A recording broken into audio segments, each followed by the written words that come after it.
Hello, everybody. My name's James. Welcome to another Planet FPL Clash of the Correspondents. Now, ordinarily, I'd be sitting here with two correspondents, but we couldn't quite make the timing work this week. So, in a little bit, you're going to hear from our Brentford correspondent, Tom Med. But firstly, in the house, because he's the home team, it's our Nottingham Forest correspondent, Mark Sutherns. How are you, Mark? I'm very happy, thank you. Still in the Champions League race.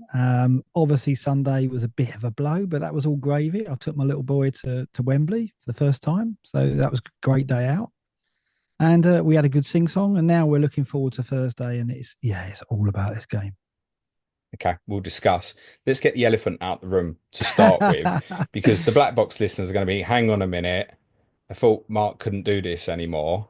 Do you just want Yeah, to explain away yeah, why this is yeah, okay? yeah. I can't do FBL content anymore. And I know you are an FBL channel, but this is a Forest podcast, as far as I'm concerned. I'm Forest correspondent, and I'm all good doing Forest stuff. I'm doing Forest Focus, and I love being the Forest correspondent. I mean, when we came up, I was like, I think I within the hour I messaged you, so I love doing it. I love Mark, working the with you. community didn't give me much of a choice, it has to be said.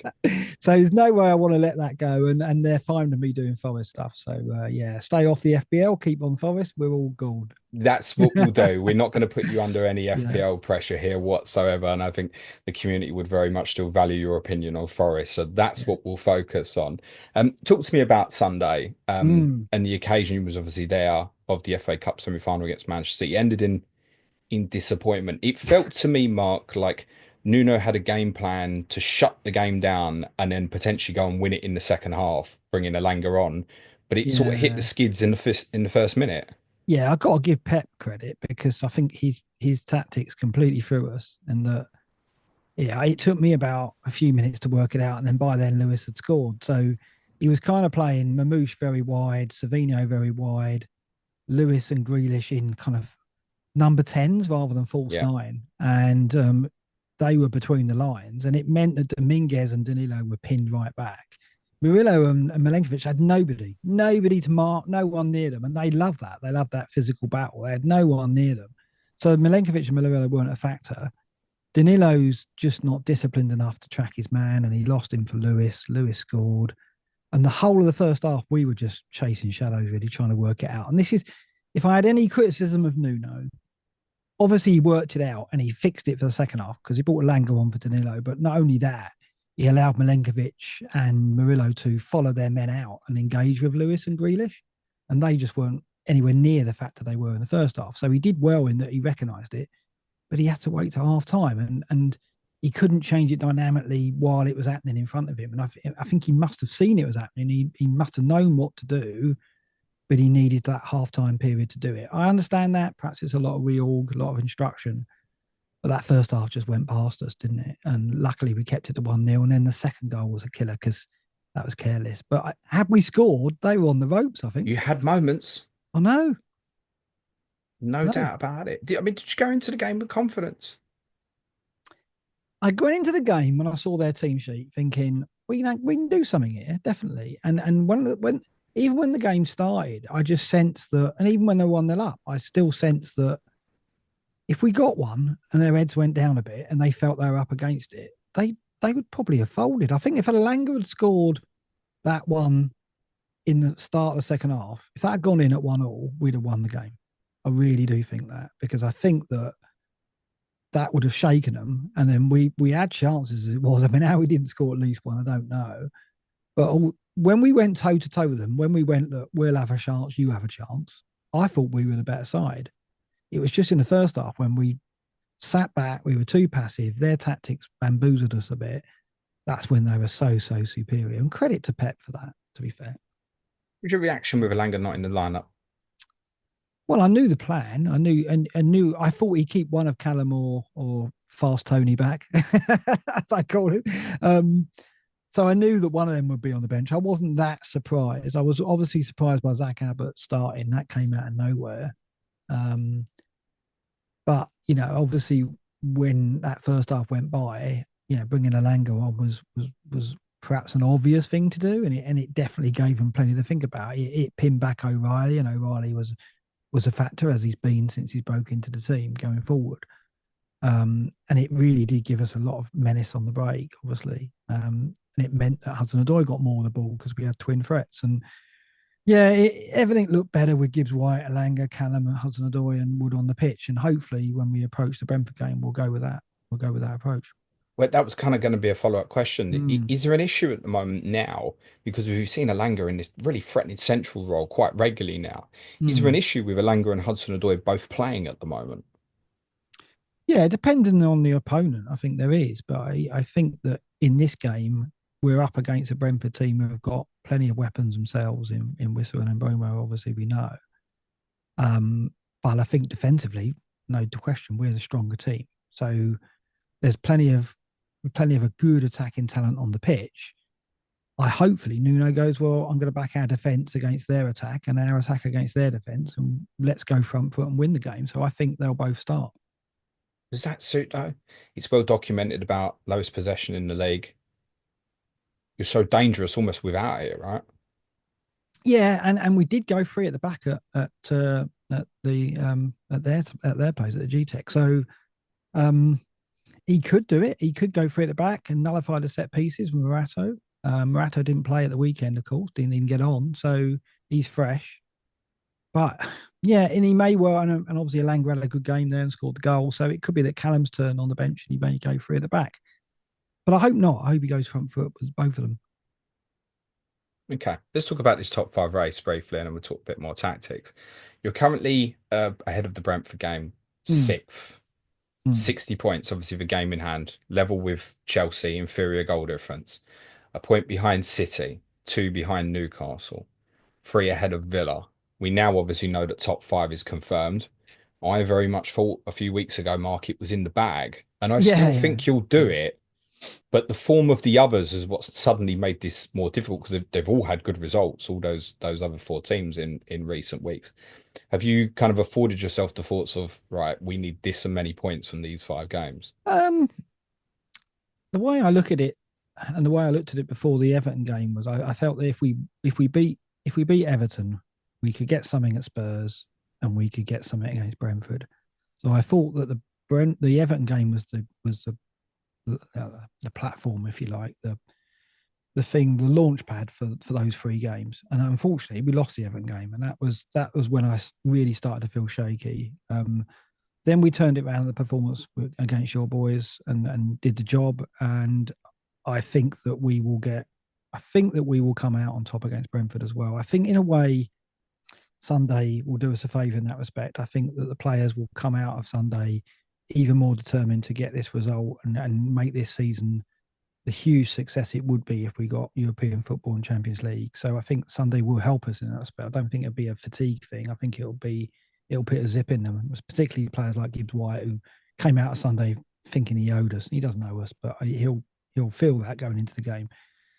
I think we can beat Brentford. If we beat Brentford, then I think we've got fixtures that mean we don't need to look at other people's results. I think we can do it. I think we can get to the Chelsea game, either not needing to worry about the Chelsea game or just needing a point. I think the way the fixtures go, I mean, some of them have still got to play each other. So it's not possible that they can all pick up wins. So I think if we just look after ourselves and look at the fixtures in front of us, which are all games that we can get points from, we'll be okay.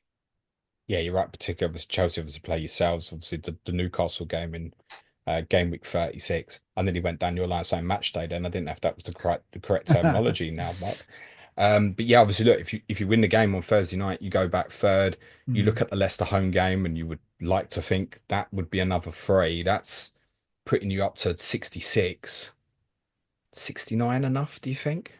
I'd hope so. I think we can get something at West Ham, and I think we can get something at Palace. Whether that's a winner or a draw, I don't know.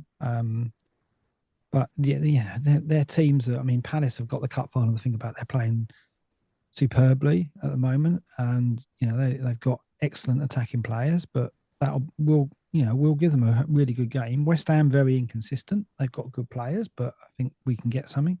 So yeah, I think if let's see how this goes. I think a good performance against Brentford, a really positive result and a positive performance.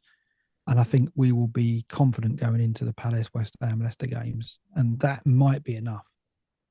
You know the neutrals want that Chelsea game to be a shootout, right? They do, and I've just realised I haven't got a ticket for it. I've sold out and I've missed my tickets. Yeah, I'm gonna It'll have to be on call the in some telly, favours to Mark. get a ticket. If it's a shootout, it'll definitely be on the telly. Oh, I've definitely be on the telly. Yeah, maybe if it is a shootout, I don't want to be there, but yeah, I mean, yeah, the neutral will want that, won't they? I don't. I mean, I was saying weeks ago that I want that Chelsea game to be a party, end of season academic for both teams, dead rubber. But yeah, I mean, probably won't be. Let's face it.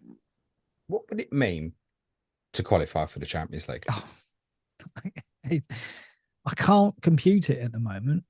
I I still don't feel it. Still doesn't feel real or tangible to me at all. In that, I can't imagine the music being played as we come out the tunnel. I can't imagine us being in that, show reel for Champions League kicking off, and Fletcher, Dan Fletcher, who does the Forest podcast with me, commentating on our games in Europe. I mean, it's crazy to think.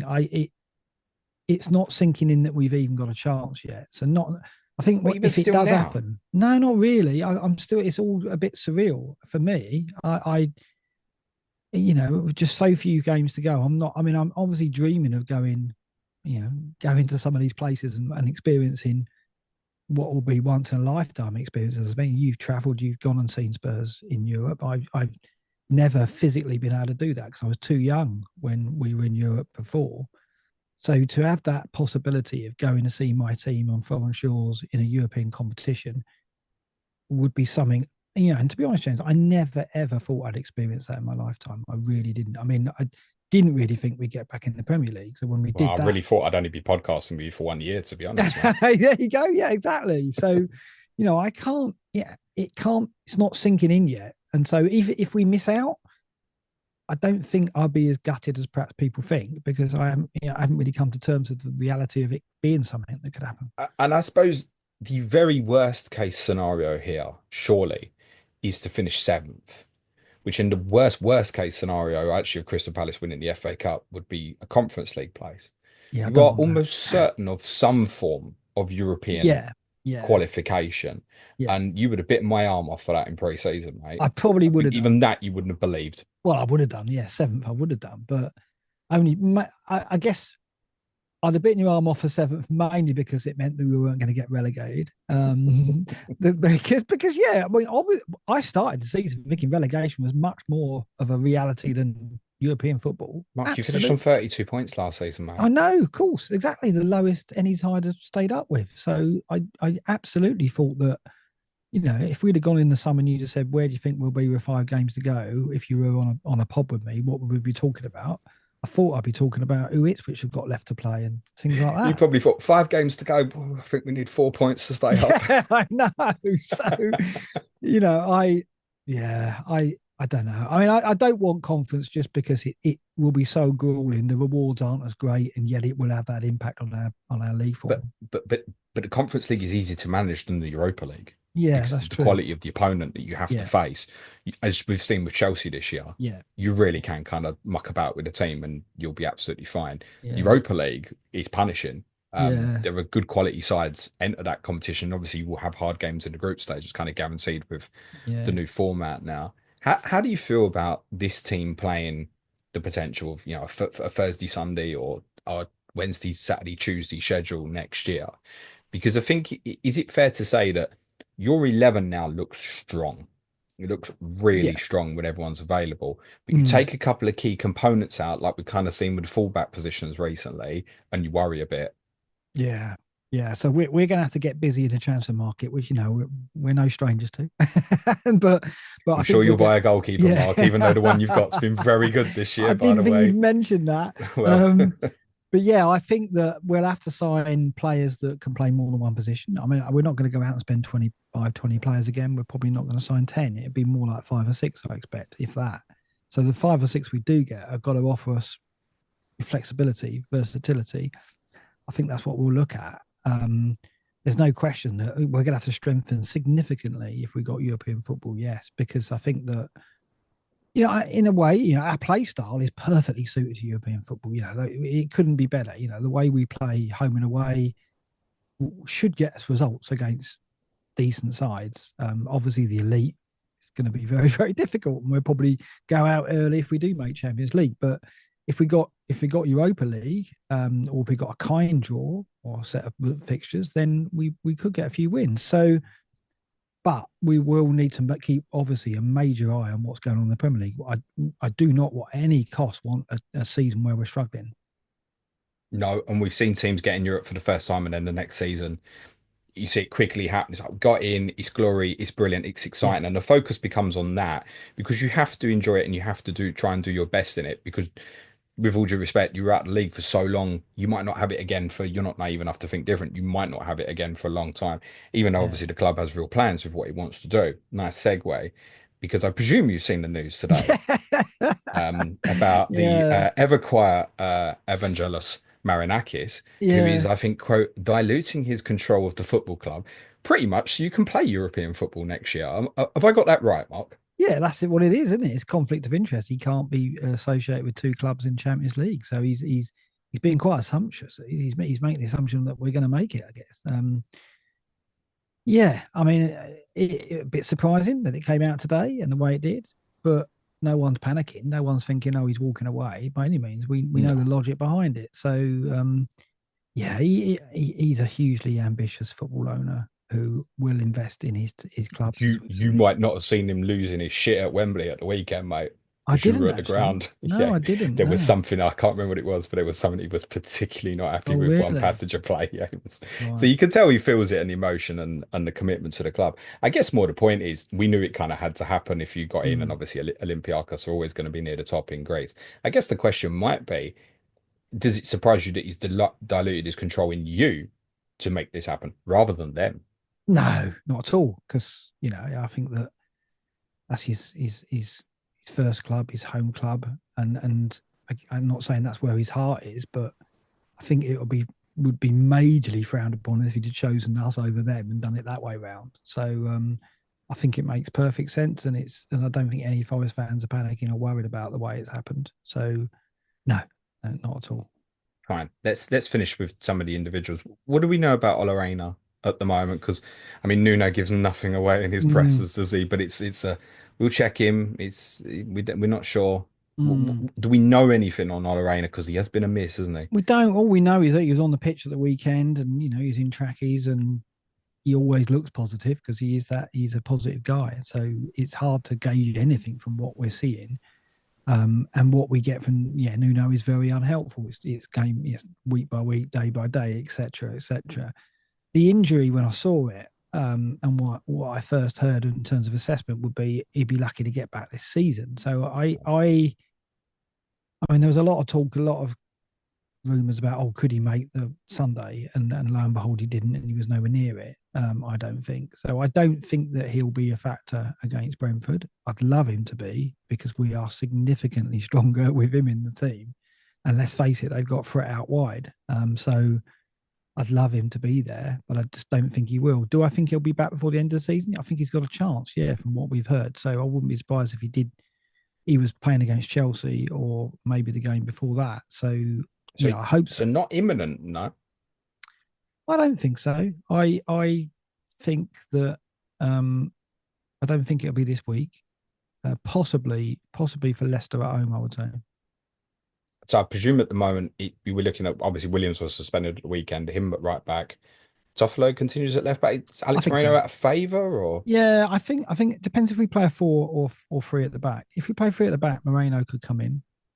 'Cause I But he's think not liked at left back in a four, essentially. no, I don't think so. I think my theory is and still is that Toffolo will get the nod if we play a back four. Yeah, Okay. Do you prefer Williams right back or left back? Because he's done so well at left back. yeah, left back. Yeah, That's interesting, that, 'cause he's yeah, I unusual do. as a right footer, but he's comfortable that side as well. Yeah, he But I played think there for about how he Wales, didn't he? when you weren't playing well at Villa Mm, and you switched him to kind of a defensive right back position, and it had a transformative impact actually. He was yeah, getting really far forward, and you started creating chances at will. You had like a really good 20-minute spell from nowhere.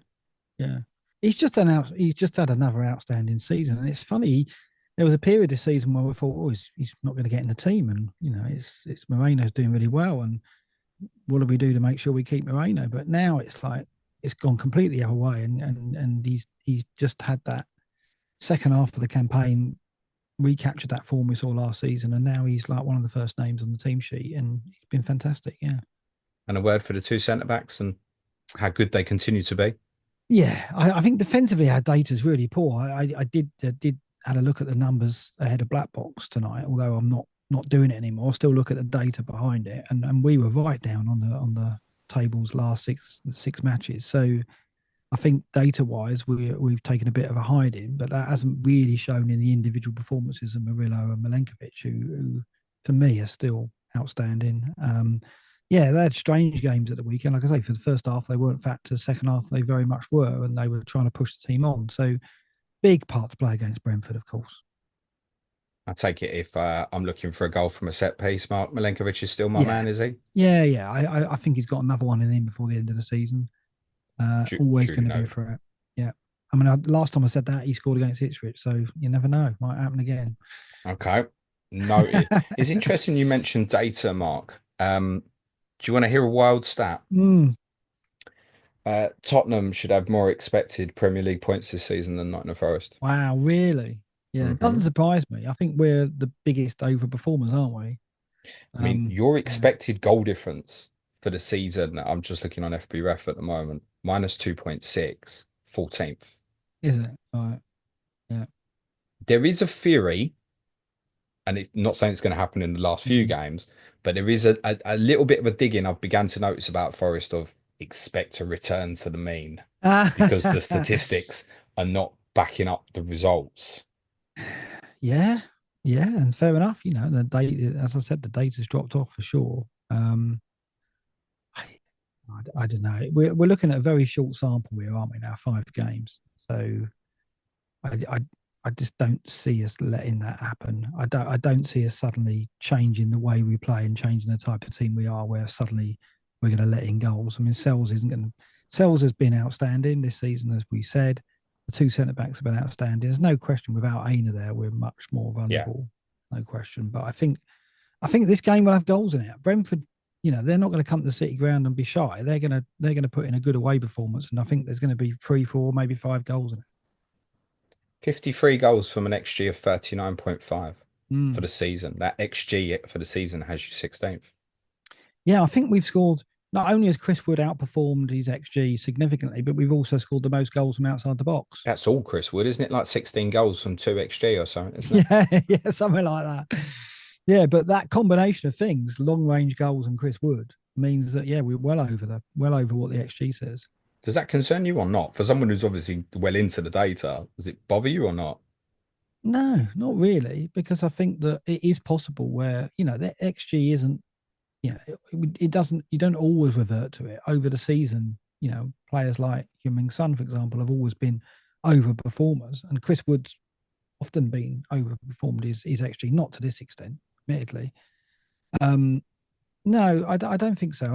I think if there were 15 games left, I'd be saying something different. But with 5, and with the goal so clear and tantalisingly close, I think that we will still hold and get the kind of results that we've seen this season. Okay. How do you feel about Wood since his return from injury? Has his Uh, fitness been questionable? I don't say goal against Tottenham because everyone gets one of uh, them. no, I think he looked sharp against Spurs. I think there, There's a surprise. yeah, yeah, I think, no, I don't. I think he's back to his fitness. I mean, he's not a player who gives you that much other than what he does inside the box, but that's what matters, right? So he's not someone who's going to do a lung busting run beating 3 defenders. We know that. So it's really hard to gauge how fit he is, but you sense it. He's one of those players, it shows with him. And when he came back against Everton, yeah, he looked clumsy. He was bossed by CotC and Branthwaite. Against Spurs, though, he was much more on it and caused you problems, which I know isn't a yardstick, but Is there also a bit of trying to get something out of this incredible weapon you've got with Elanga Yeah, by having him more central and closer yeah, to him? yeah. I Like I love think him. of the goal at Ipswich where the read where Wood goes for the header and Elanga's long gone behind him, long before Yeah, Wood even goes up. yeah. I love Elanga there. I think that the beauty of Elanga being in that role is he can also drift over to the other flank and give you the overload with Hudson-Odoi if Hudson-Odoi is playing. Um, so I think that he's got license to roam, whether that's in a two or whether he's playing out wide. So even if we do start both Hudson-Odoi and Elanga, I would expect to see Elanga drifting across that front line still and playing as close to Wood as we've seen. So if I was looking at an asset midfield wise, for Forest, it would be Elanga over Gibbs White for sure. Great. I didn't even have to ask you the FPL question. Magnificent, Mark. I'm allowed to tell you that one. I guess with Gibbs White as well, though, with Elanga in this more central role, if he's close to Wood and quite often they feel like a two, your midfield gets narrower and can be a bit deeper. And that consequently means Gibbs White can end up a bit deeper as well, That's right? all right though. I don't mind that. Normally for the two, yeah, but if you want to bring the Yeah. fancy conversation into it. Yeah, it's not good for him then. No, I wouldn't be looking. I mean, I do think Gibbs White will have the bit between his teeth. I do think Gibbs White will get a return against Brentford, All but I right. think Elanga's the weapon. Let's finish with a couple of predictions then. Where do you think you finish? I think we're finished fifth. Correct score prediction for Brentford 3-2 Forest. and correct score prediction for Monday night at Palace. Or 1-1. Yeah, I think 4 points from the two will be fine, mate. Yeah. I wish you the very best of luck, and I generally hope that you do it, mate. It would be Oh, great to thank you, see James. a fresh face in the Champions League. Listen, every neutral is going to support the underdog. It's when you start doing too well, people get sick of you. At the Yeah, that won't moment, happen. don't mind. Absolutely fine. Normally, Yeah. this is the bit, Mark, where I'd say anything you want to plug, and you plug your podcast on a Wednesday night, which you can still plug Black Box, by the way. Well, Black Box is still going without me, but Forest Focus, if you want to see more of me, I don't know why you would, but if you want to see me talking Forest, then I'm on I there. think you know everybody in these parts loves listening to you, Mark. Thank you as always. Pleasure for your time. Very best of luck for the rest of the season. And in a moment, you're going to hear from our Brentford correspondent, Tom Med. And joining me now is our Brentford correspondent. It's Tom Med. How are you, Tom? I'm good, mate. How are you? All good? Yeah, not too bad. Nice you to. Is that a B on your Yeah, shirt? so Because I say, should I sit up a little bit more like does this? look a little bit like a Nottingham Forest shirt if you don't, Mate. if you don't show the badge, Yeah, mate. I'll sit up like this for the rest of the episode. Good stuff. First question, Tom. Still hope for qualifying for Europe or not? Oh, well, I was really hoping Palace would lose on the weekend, and then Hmm. I'd feel a bit more confident. But yeah, I I think we've got a pretty good run in. And then, to be fair, if we finish eighth, I'd be pretty happy anyway. So I mean, if we finish eighth and Palace win the FA Cup, then you've sort of got to feel slightly happy for Palace on that one. But yeah, I think it'll be what it'll be. But yeah, with the run in and teams that are left. It's going to be close. It's going to be a lot closer than we thought it was going to be with the last fixtures. Yeah.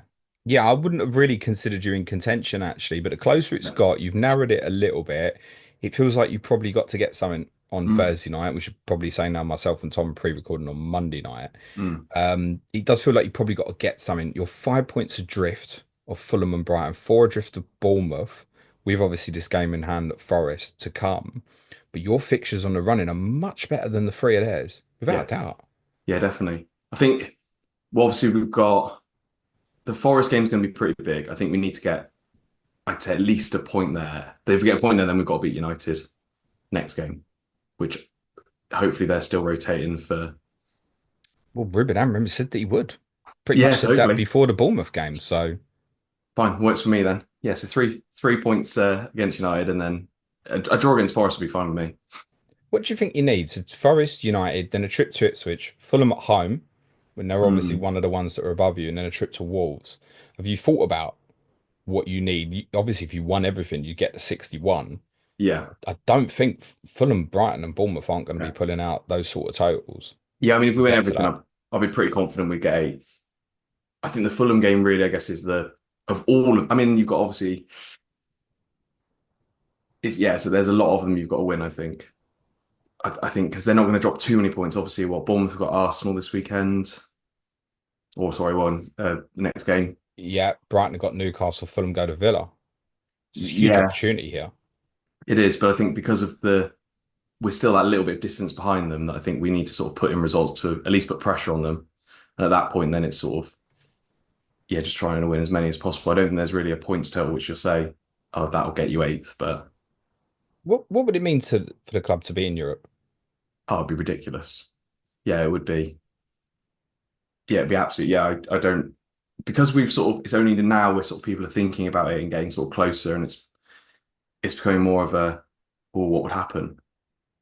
And yeah, and then I'm sort of looking at how expensive are flights to Kazakhstan. Um, yeah, no, it would be insane. It would be like it's we are still such a small club, and that step would be. pretty incredible. Does it feel like it could be a bit of a poison chalice? We have seen clubs, with all due respect, your sides get in, and it's actually proved to be a bit of a headache. The journey's wonderful, but it's proven to be a bit of a headache.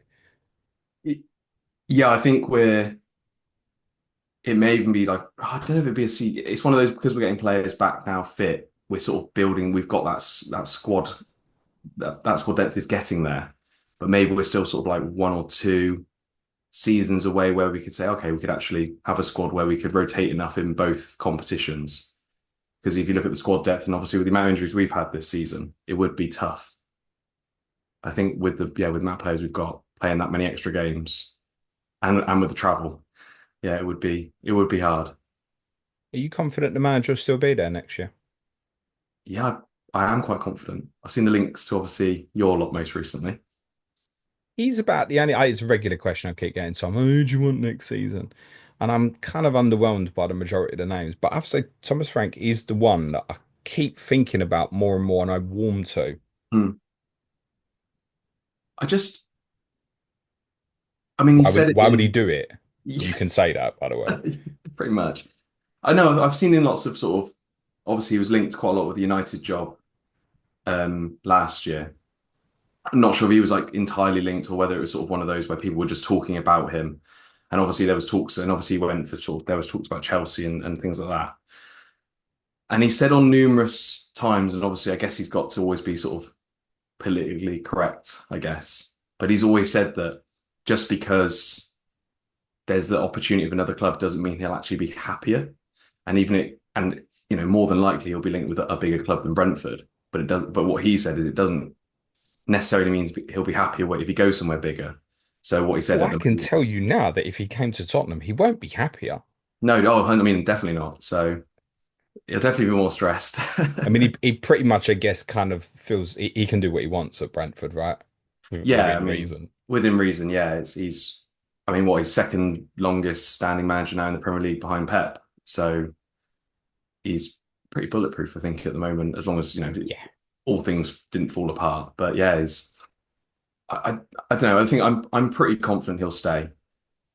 I think, We did have this spell. Do you remember we spoke about it? I think you drew a game with Chelsea last year, yeah, and there was booing at half time, yeah, and yeah, and we spoke about it, and it was like, careful what you wish for kind of yeah, thing. definitely. I think it was that was a real minority, wasn't it?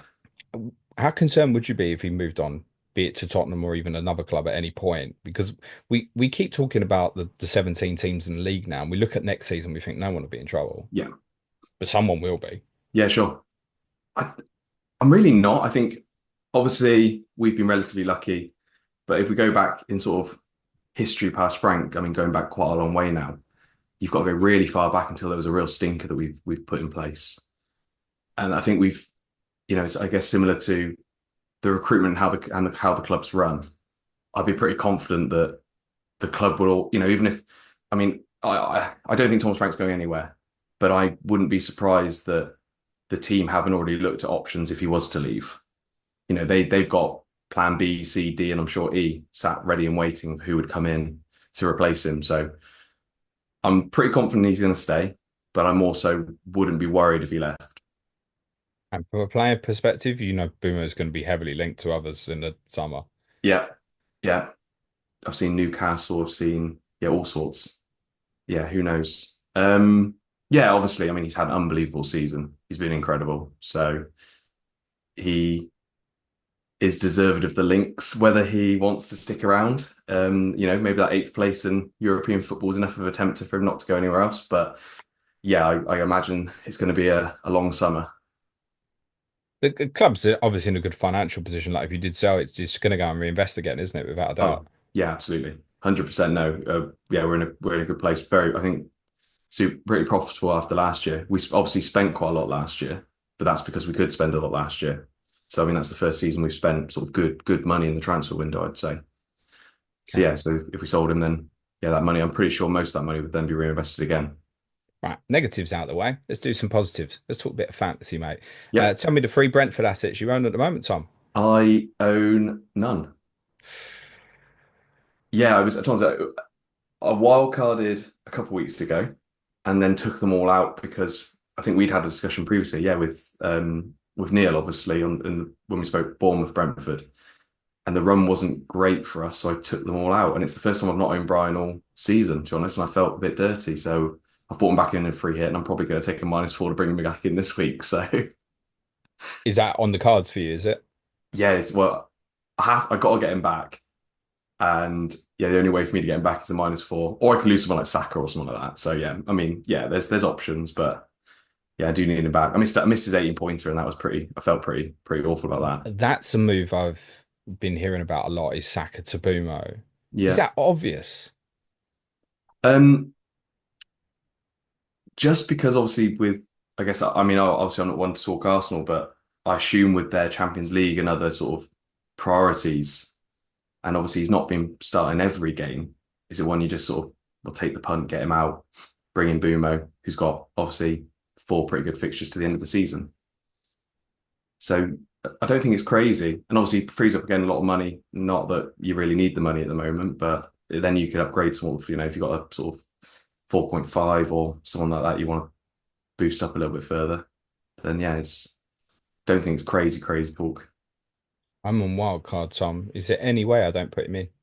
Oh yeah, no, yeah, he's got to be in, doesn't he? I don't think there's anyone at that value. I mean, what's he He- second highest scoring points? He's 8.1 at time recording. Picked him up at 8.0 early in the week. Yeah, he's an absolute shoo-in for me. He's the second highest scoring player in the game now, isn't he? Yeah, I think I so. think. Yeah, I think so. Behind some bloke called Salah. I mean, Yeah, who's that? that's some achievement, isn't it? With all due Yeah, respect, he's playing for a mid-table team. He's the second absolutely. highest scoring fantasy asset.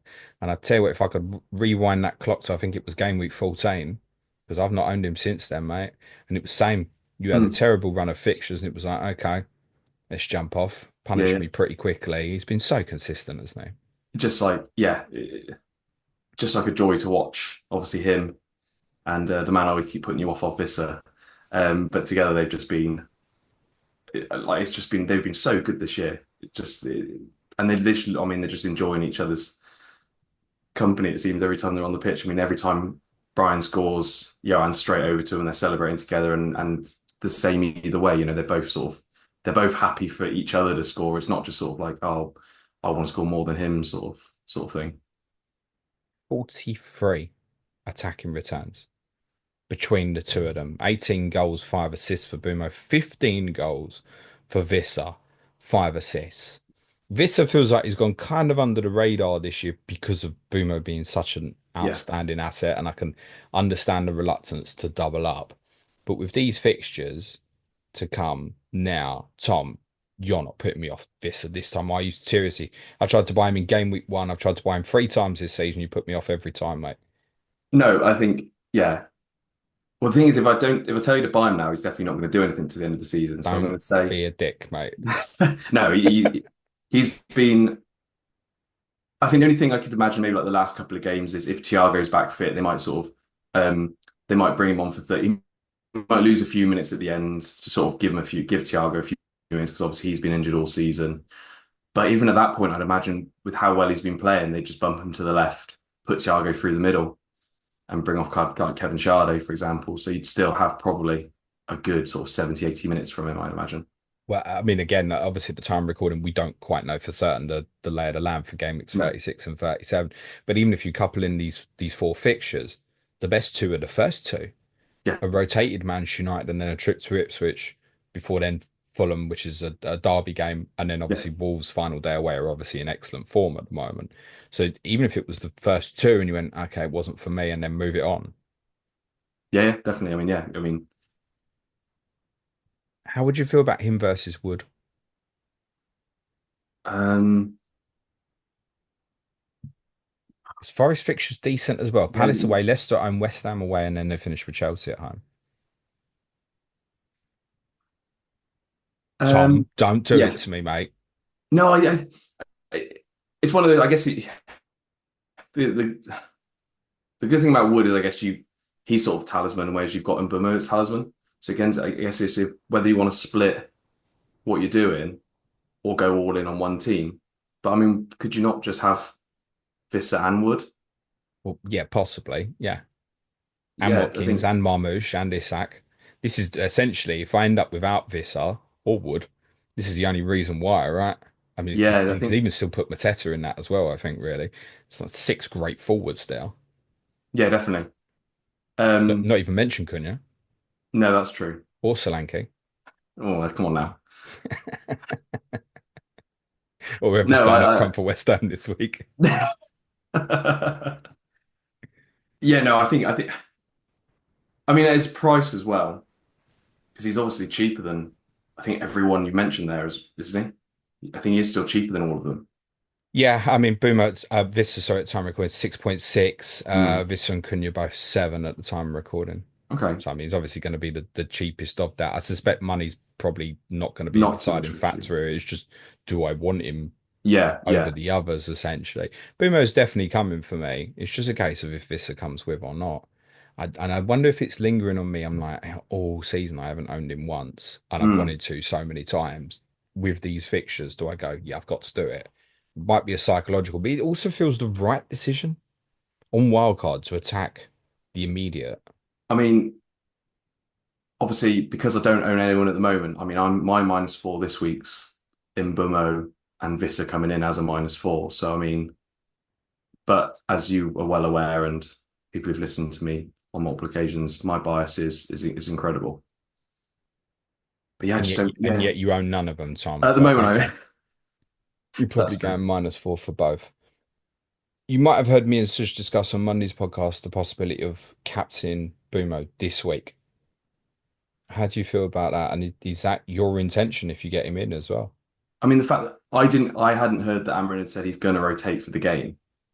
But if he's going to rotate for that game as well, I mean, even if he wasn't rotating for the game, it's still a pretty good choice. I mean, because there's not that many fantastic options, I don't think, this week. No, Marmoush against Wolves. Obviously, Salah Yeah, is always an option away to yeah. Chelsea. Saka at home, so Bournemouth. Isaki's at Brighton. Watkins against Fulham. Palace and Forest play each other. Yeah, standouts are not great this week. And Other than against Tottenham, I should say as well. I guess it's one of those where if you've got such a mix of people picking, there's not going to be one standout captain that's going to be sort of like over 100% EO, then maybe, it's worth taking one on and you could gamble it. Well, Salah will be, won't he? And I think that's Yeah, probably. the kind of revert to type that what a lot of us have done this year is when in doubt, just go Mo, and it normally pays quite well. But do you think Chelsea away, they're strong Yeah, defensively. It's obviously an important game for Chelsea. Liverpool have now got the title won. It could be that Liverpool relax and there's a lot of goals in the game, or it could be that it's quite tight. I think most of us, and it's not even to discredit Manchester United, their focus is on Bilbao. yeah, definitely. Most of us would expect you to win on Sunday. And What about the fact go that on? we have to win, the fact that, at the moment we still have that opportunity of getting eighth, Yeah. there's going to be, the team's going to be fully, there's no way they're on the beach or anything like that. They're fully up for that game. So yeah, no, that's not, I don't think that's a Would you bad shout find at any all. hindrance though in the Thursday Sunday turnaround? Like it can be hell. Yeah, but what as in, no, I think he's still going to play 90 minutes. So, Oh yeah, there's no question um, on that. I just mean in terms of for you as a team, the turnaround from tough game Thursday to then game on a Sunday. You don't have to deal with two Premier League games within 3 days many times in a season. no, that's true. I mean, I hadn't really thought of it from that point of view, but no, I can't see it being too much of an issue. I mean, it's a pretty fit squad as well. They're pretty do enough running. I think they'll be fine. Are we missing out on one of the others here, or am I potentially Damsgaard and Sade? No, I think if you're gonna go two attackers, I mean, you're not gonna go. I don't think you'd go three attackers personally. And if you're gonna go two, then you're gonna go Mbeumo and Wissa. I don't think there's any debate on that. And my old mate Flecken in goal, or I should say Tudge's mate Flecken, Yeah, I think so. Yeah, probably. rather than Collins. Mm, Flecken is just since we spoke last. I think we've been much better defensively. We've obviously got a lot more defenders back fit. Um, it's a shame it's coming right now because I'd love to punt Coyote, but I just don't know if it's going to start. It's a risk, is it? I know what you're saying. I said to keep an eye on him last week 'cause he did play quite well in the Yeah, Brighton game. Obviously feels like he hasn't played for a while. He obviously played at right back. He's 4.5 though. I feel like if he was 4.0, we'd have a you can real take a punt. is it? Yeah, But I don't know if he'd be worth With Collins, I look at it, I think he'll score in Yeah, one of them 4 games. He might well score, and that's what I'm looking for here, isn't it? Is the haul. yeah. Whereas I for think if you, Flecken, I need the kind of Jose Sarr moment, don't I, from the yeah, weekend? yeah. I don't know. I mean, obviously Flecken's one of those that he just makes so many saves that like he does pick up. Oh, I think I'm not sure how the bonus really sitting so much on just saves this year, but I know the goalkeepers haven't been so good, but on that side of things, but he does make so many saves. I think that's the only positive that if we're not going to keep a clean sheet, then he usually picks up at least 1 or 2 save points. And at that Yeah, point, you're not really you've too obviously bothered. not had that many this season, and I think I want to say the Chelsea game. Interestingly, the Chelsea home game was your first home clean sheet all season. I remember Thomas Frank's surprise when he was Yeah, I told about that think that after might the be right. game. Yeah, yeah, yeah, 10-pointer for Flecken yeah. in that game with 4 previous clean sheets. Leicester away a 4-0 win, 7-pointer. He made a couple of early saves actually I think so. Yeah. at 0-0 in that game. Didn't did he nearly come off in that game from memory? Was that the one? Yeah, I think he got like Might a have been. yeah. 10-pointer at West Ham in the 1-0 Mhm. victory. 6-pointer at Southampton, the 5-0 is fairly understandable. And there was a 9-pointer and a 0-0 at Everton when Christian Norgard got sent off and also then later had that red card rescinded. So if you keep it clean, He's usually pretty there or you're looking at 10, thereabouts. 10, 9, 7, 6. I hear you. But I'm Yeah, looking so for I'm looking for a 15, Tom. There's not long left, you know? then just go Nathan Collins, I think. I think it probably comes down to the rotation and what I want to do with other players and other Yeah. assets Mhm. actually. You wouldn't recommend Vandenberg at cheaper over Collins? No, I think so. At the moment, it's definitely Collins and Vandenberg as the middle two, but I think Pinnock will come in one of those games. So it might even be what you said about the Thursday Sunday rotation. It might be that Vandenberg plays one and Pinnock plays the other. Um, Vandenberg was clearly purchased at the start of the season to be Pinnock's ultimate replacement, I think. And it seems like that sort of Frank's made a decision. I think Pinnock got a slight niggle on one of the games, and so they played the two of them in the middle. And since then, it's just not reverted back. So that is, I think, the first choice pairing. But it might be one of those where you bring in Vandenberg, and then we have the Thursday Sunday game, and he goes, "Well, okay, let's put Pinnock in one of them, and let's put Vandenberg in the other." So I So, think if you want safety, then go Collins. so actually, for those who want to buy this week, there's no reason not to buy a Mbeumo. If you're on wildcard, he's definitely going in. Yeah, And actually, if you're on wildcard and you want free Brentford, and there is certainly a case for it, it's fairly obvious, I think. If you want free, Wissa goes in as well. yeah. And You've obviously, if you want to go a defensive one, it's just your choice between Flecken and Collins, yeah, basically. one for each position. Yeah, good. If I could have 4, Tom, I'd consider it. I think you'll do very well between now and the end of the season. Thank you, mate. Let's do some predictions before we finish. Go on in. Forest away Thursday night. Uh, 2-1 Brentford. Look at you, bullish as ever. And Manchester United at home on Sunday. I'm going to say 3-0. I thought you were going to say 4 I something was then. because I was thinking like, that You 4-0 know, game that we had a few years ago. But I'll go 3. it's interesting. Yeah, I think Mbeumo will certainly gain traction in terms of popularity for captaincy at the weekend. Tom, thank you, mate. Anything you want to plug before we finish? No, it's sign up for Patreon as normal. So Top man. Good stuff. Thank you very much, mate. Good luck for the rest of the season. Ed Salinger and Jack Turner will be with me for the fan view tomorrow, talking about Burnley and Leeds promotion. Just leaves me to say thanks again so much to Tom. Cue music, please, man child.